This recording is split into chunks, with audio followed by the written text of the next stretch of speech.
Miscellaneous examples में example number 27, question पढ़ लो एक बारी। A B C D 4 points के पोजीशन वेक्टर्स गिवन है। कह रहा है find the angle between A B vector and C D vector. A B और बी ये दो अलग अलग वेक्टर्स हैं, कंफ्यूज नहीं करना। A B vector C D vector के बीच में एंगल फाइंड आउट करो। दो वेक्टर के बीच में एंगल हम डॉट प्रोडक्ट से भी निकाल सकते हैं, क्रॉस प्रोडक्ट से भी। अगर गिवन होगा क्रॉस से निकालो तो बात है अलग, अदरवाइज मैं हमेशा डॉट प्रोडक्ट से निकालूंगा। तो ये बताओ, अगर दो वेक्टर हैं ए और बी तो उनके बीच का एंगल कैसे निकलता है?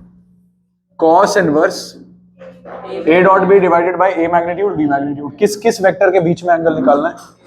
ए बी वेक्टर और सी डी, मतलब ए बी वेक्टर और सी डी वेक्टर का divided by magnitude of A B multiplied by magnitude of C D. मतलब तुम्हें दो चीजें चाहिए, ए बी सी डी का मैग्नीट्यूड और A B dot C D. उसके लिए पहले यार क्या चाहिए होंगे? ए बी का मैग्नीट्यूड तब तक नहीं आएगा जब तक ए बी वेक्टर ना हो, सी डी का मैग्नीट्यूड भी तब तक नहीं आएगा जब तक, और डॉट प्रोडक्ट भी तब तक नहीं आएगा जब तक वेक्टर्स ना हो ए बी सी डी। उसके लिए हमें ए बी वेक्टर और सी डी वेक्टर निकालना है। अब ए बी वेक्टर कैसे निकलेगा? ये वेक्टर ज्वाइनिंग 2 पॉइंट्स वाले कॉन्सेप्ट से होगा ना। एक वेक्टर जो ए और बी को ज्वाइन कर रहा है, कैसे निकलेगा वो? Position vector of b minus position vector of a. मैं बार बार यहां एरो लगा देता हूं, एरो नहीं लगेगा यहां। Position vector of b minus position vector of a. तो पोजीशन वेक्टर ऑफ बी क्या होगा बताओ? Position vector of b given है ना ये, और पोजीशन वेक्टर ऑफ ए ये गिवन है। क्या आएगा माइनस करके? I cap 4 j cap minus k cap. ऐसे ही c D vector, position vector of d minus position vector of c. क्या होगा position vector of d? -2 -8 j cap plus 2 k cap. आपको ये ए बी वेक्टर मिल गया, ये C D vector मिल गया। बताइए यश ए बी का मैग्नीट्यूड? अंडर रूट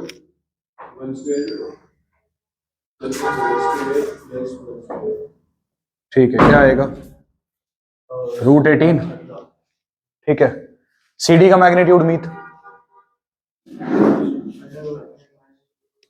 हाँ ठीक है। हाँ क्या आएगा? 74 कैसे? √72। ठीक है। ठीक, √18 को अगर मैं प्राइम फैक्टराइज करूं क्या हो सकता है? ये 3 × 3 × 3√2। और 72 को क्या लिख सकते हैं?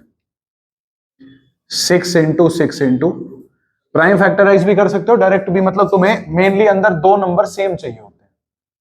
पूरा प्राइम फैक्टराइज करोगे तो 2 × 2 × 2 × 2 × 3 × 3 हो सकता है। एल्स 6 × 6 × 2 क्या हो जाएगा? 6√2। दो वेक्टर का जब डॉट प्रोडक्ट लेना है, सिंपल सी बात होती है, आई कैप वाले नंबर को, जो भी कंपोनेंट है, आई कैप से मल्टीप्लाई करो, सिर्फ नंबर से। इसके सामने क्या है? 1 -2। 4 को करो -8 से, और -1 को करो 2 से, और सभी को आ गया डॉट प्रोडक्ट -36। ठीक है। तो अब ये वैल्यूज आ जाएंगी। Theta equals to cos inverse A B dot C D -36 3√2 multiplied by 6√2। क्या आएगा बताना? नीचे वाला सॉल्व करके क्या आएगा यही बता दो।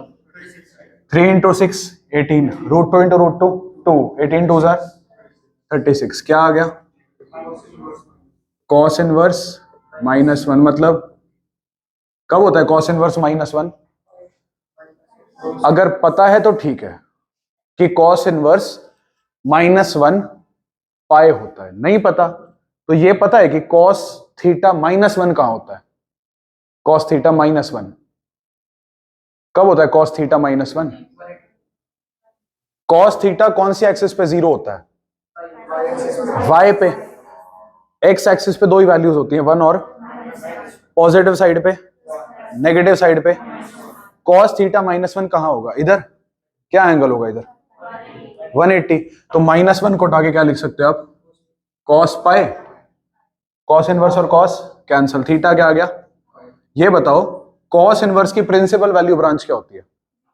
0 से पाई, और पाई इंक्लूडेड होता है या नहीं होता? होता है, तो आंसर पाई डेफिनेटली आ सकता है। एंगल हो गया 180 डिग्री। कैसा एंगल हो गया?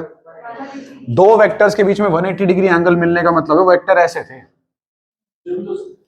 तो उनको ऐसे लाके हमने यूं मिला दिया, तब जाके कितना एंगल बना? 180 डिग्री। तो दो वेक्टर जब ऐसे थे तो उनको को इनिशियल बनाया, एंगल ऐसे ही निकलता है दो वेक्टर्स के बीच में, तो हमें एंगल 180 डिग्री मिला। अगर इसको मैं ऐसे ना बना के ऐसे देखूं, क्या ये पैरेलल नहीं है या नहीं है? क्वेश्चन में आगे deduce that the two vectors are collinear. Deduce का मतलब ये होता है जो आपने पहले किया ना उसी से ये कंक्लूड करके दिखाओ कि ये वेक्टर्स कैसे हैं? कोलिनियर है। तो हमें दिख गया एस थीटा क्या है? पाई। सो ए बी वेक्टर किसके पैरेलल होगा? बिल्कुल पैरेलल है। अगर ये एक वेक्टर है दूसरा होगा तभी तो इनको ऐसे रखेंगे 180 डिग्री एंगल बनेगा। Example number 28, let a b and c be three vectors such that a magnitude equals to 3, b magnitude equals to 4, magnitude of c equals to 5, each one of them is being perpendicular to the sum of the other two। हर एक vector, तीन vectors हैं, हर एक vector बाकी दो के सम के perpendicular होगा। Find magnitude of A vector plus B vector plus C vector. तो ये बताओ a plus B whole square किसके इक्वल होता है? ए स्क्वायर प्लस 2ab, है ना? यहीं अगर मैं वेक्टर की बात करूं कि a प्लस बी, तो यहां पे क्या आ जाएगा? मैग्नीट्यूड स्क्वायर किसके इक्वल होगा? a के मैग्नीट्यूड का स्क्वायर प्लस, हाँ, a vector dot b vector, ये पता है सभी को। तो ऐसे ही एक एल्जेब्राइक आइडेंटिटी होती है a plus b plus c whole square, क्या होती है? A square plus b square plus c square plus 2ab plus 2bc plus 2। तो अगर ये आइडेंटिटी में वेक्टर्स में अप्लाई करूं तो बताना क्या रिजल्ट निकलेगा? A vector plus B vector plus C vector के मैग्नीट्यूड का स्क्वायर। जैसे मैंने इसको इसमें कन्वर्ट किया ऐसे इसमें कन्वर्ट करना है, तो क्या हो जाएगा? हाँ, is equal to magnitude of plus magnitude of plus magnitude of plus 2 A dot B plus B dot plus 2। Question पढ़ो ध्यान से। निकालना क्या है? हाँ, ए का मैग्नीट्यूड गिवन है, बी का मैग्नीट्यूड गिवन है, सी का मैग्नीट्यूड गिवन है। निकालना क्या है? ये, ठीक है, ये फाइंड आउट करना है, ये निकालना है। ये तीन क्वांटिटीज गिवन है। अब यार जब तक ये तब तक नहीं आ सकता जब तक इसका कोई जुगाड़ ना हो आपके पास। उसके लिए क्वेश्चन में एक कंडीशन गिवन है, every vector is perpendicular to the sum of the other two vectors. इसका मतलब बी वेक्टर और सी वेक्टर को ऐड करोगे क्या आएगा? कोई वेक्टर ही आएगा। एक वेक्टर है, दो वेक्टर्स हैं, एक ही वेक्टर है, बस नाम ऐसा किस लिए? क्योंकि बी और सी को ऐड करके आया। ये जो एक वेक्टर है ना, ये ए वेक्टर के परपेंडिकुलर है। इसका मतलब क्या होगा? A dot B plus C क्या होगा? 0।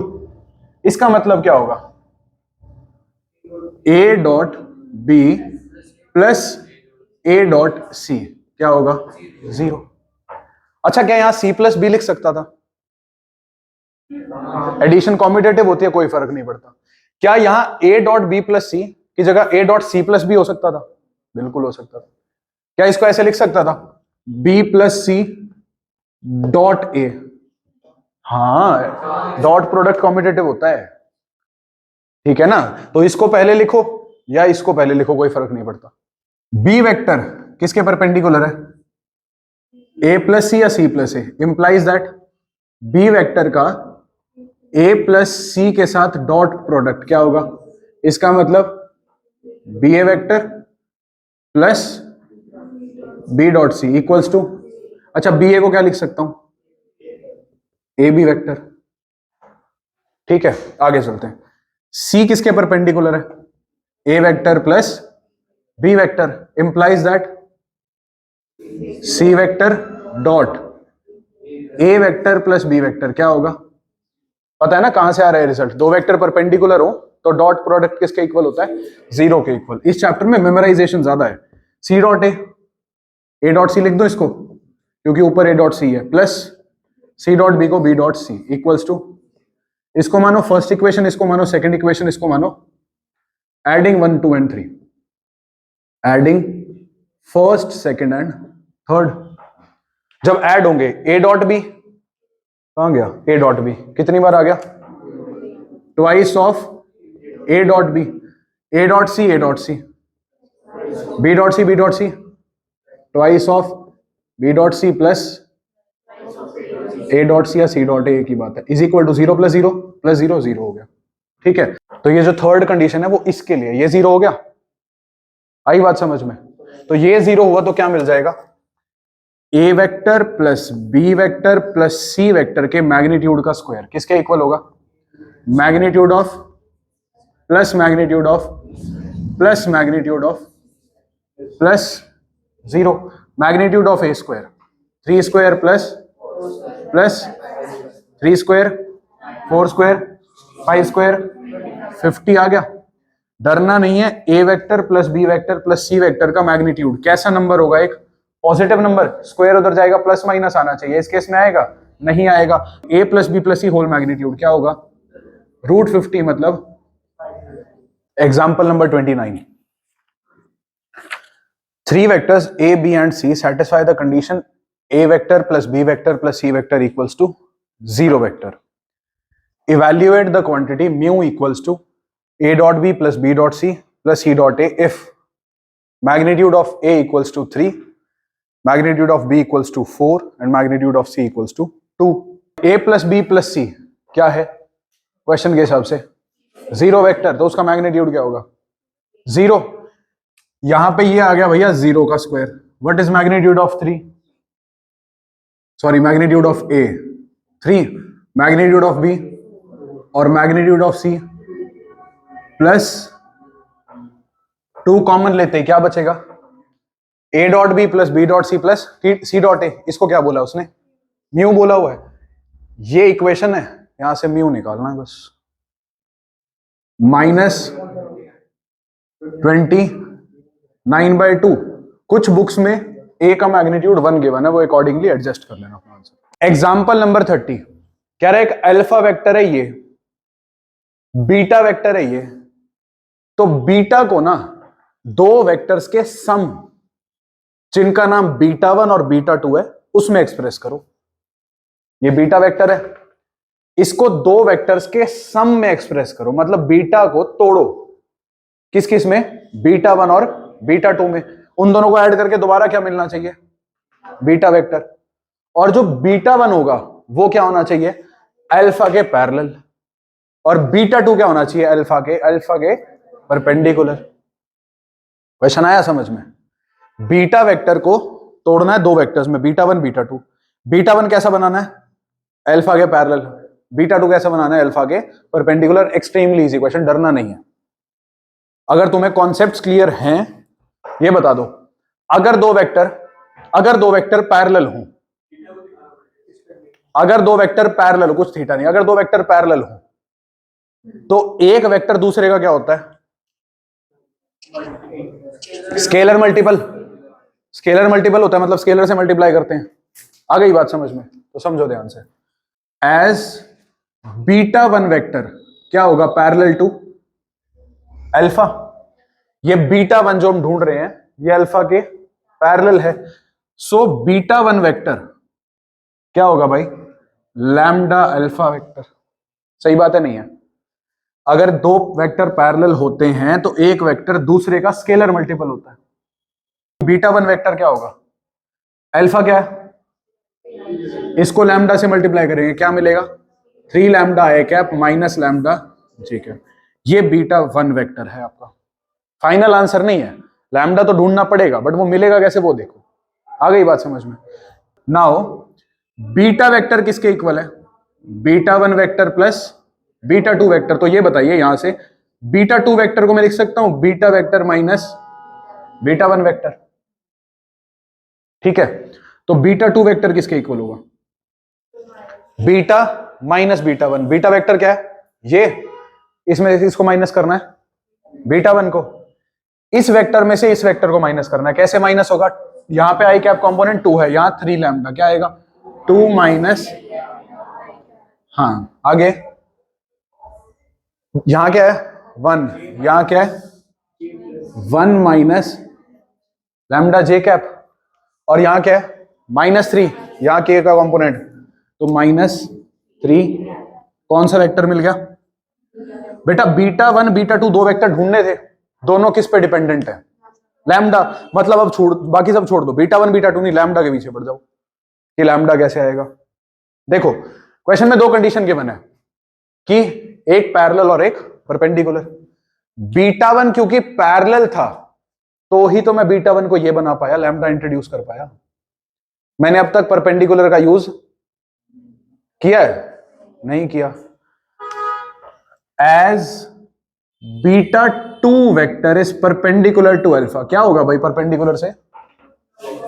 डॉट प्रोडक्ट 0 होगा, मतलब beta 2 dot alpha equals to 0। ये रहा आपका बीटा 2 वेक्टर, ये रहा alpha vector, dot product Christy बता, इसका और इसका डॉट प्रोडक्ट। बहुत बढ़िया। 2 माइनस 3 लैम्डा मल्टीप्लाइड बाय 3, आगे plus 1 minus lambda multiplied by is equal to, क्योंकि यहां पे -3 है के कंपोनेंट, वहां तो है ही नहीं, तो -3 इंटू 0 क्या हो जाएगा? 0 गया वो। क्या एक इक्वेशन आ गई लैम्डा में, यहां से लैम्डा आया, क्वेश्चन सॉल्व हो गया। मुश्किल था? थोड़ी स्टार्टिंग ध्यान रखनी है बस। बताओ 3 into 2 6 minus -1 plus 6 minus 1 5 -9 lambda plus lambda, sorry 5 minus 8 lambda equals to 0। Lambda क्या आ गया? 5/8। सो बीटा 1 वेक्टर क्या था? बीटा 1 3 लैम्डा आई कैप माइनस लैम्डा जे कैप, 3 इंटू 5/8 15/8 आई कैप माइनस 5/8 जे कैप। ये लो जी, आ गया आपका बीटा 1 वेक्टर। अब बात करते हैं बीटा 2 वेक्टर की। बीटा 2 वेक्टर ये रहा, 2 माइनस 3 लैम्डा क्या था?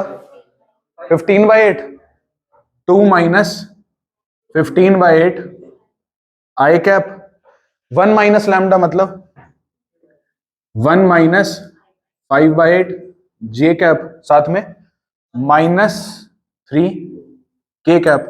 तो बीटा 2 वेक्टर क्या आ गया? 1/,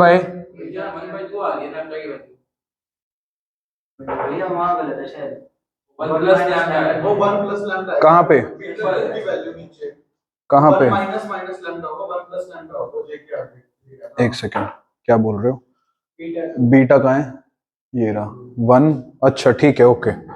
यहां गड़बड़ हो गई, यहां 1 प्लस लैम्डा होगा, तो यहां पे भी, यहां क्या होगा?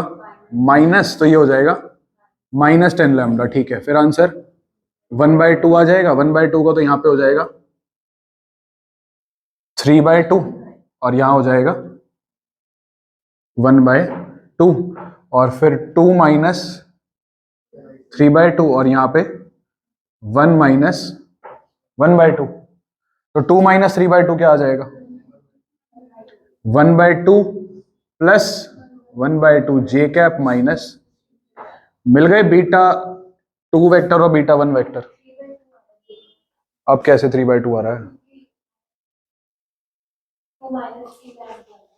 एक मिनट, बीटा 2 वेक्टर क्या था? अच्छा प्लस है, ठीक है, ये नहीं चेंज किया। ये हो गया। कौन सा वेक्टर मिला? बीटा 2 मिल गया। आइए बात समझ में। सो बीटा वेक्टर को आपने दो वेक्टर्स के सम में तोड़ना था, तो बीटा वेक्टर किसके इक्वल हो गया? 3/2 आई कैप -1/2 जे कैप, आगे प्लस 1/2 आई कैप प्लस 3/2 जे कैप -3। एक बार ना इन दोनों को वैसे मन में पूरा करना नहीं, आंसर तो ये आ गया आपका, बस ये आंसर है, यही करना था। एक बार वैसे एक बार दिमाग में सॉल्व करो। 3/2 प्लस 1/2 2 आ गया, ठीक है। -1/2 प्लस 3/2 1, ठीक है। और यहाँ पे k कंपोनेंट नहीं है, या -3, तो -3 प्लस 0 -3। इसका मतलब इन दोनों का सम, इन दोनों का ही सम बीटा वेक्टर के इक्वल है। ये वाला वेक्टर अल्फा के पैरेलल, ये वाला वेक्टर अल्फा के perpendicular. Example number 26, last example है मिसलेनियस का। Write all the unit vectors in the X Y plane. X Y plane है, ठीक है ना। कौन सा प्लेन होता है? ये वाला कौन सा प्लेन होता है? एक्स वाई ही होता है ना। ये एक्स वाई प्लेन है, इसमें यूनिट वेक्टर बताने सारे। अब कितने यूनिट वेक्टर हो सकते हैं? बहुत सारे। तो मैं सारे तो लिख नहीं सकता, तो एक जनरल फॉर्मूला बनाएंगे जिससे हम सारे यूनिट वेक्टर निकाल पाए। वो समझने के लिए देखो, मान लो ये एक पॉइंट है, पी पॉइंट, ओरिजिन से मैंने इसे ज्वाइन किया, और मान लेते हैं इसकी लेंथ 1 यूनिट है।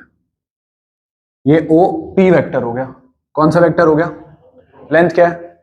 1 यूनिट। अब ये वेक्टर एक्स एक्सिस के साथ कितना एंगल बना रहा है? थीटा मान लेते हैं इसको। क्या मान लेते हैं? एक्स एक्सिस के साथ कितना एंगल बना रहा है? थीटा बना रहा है।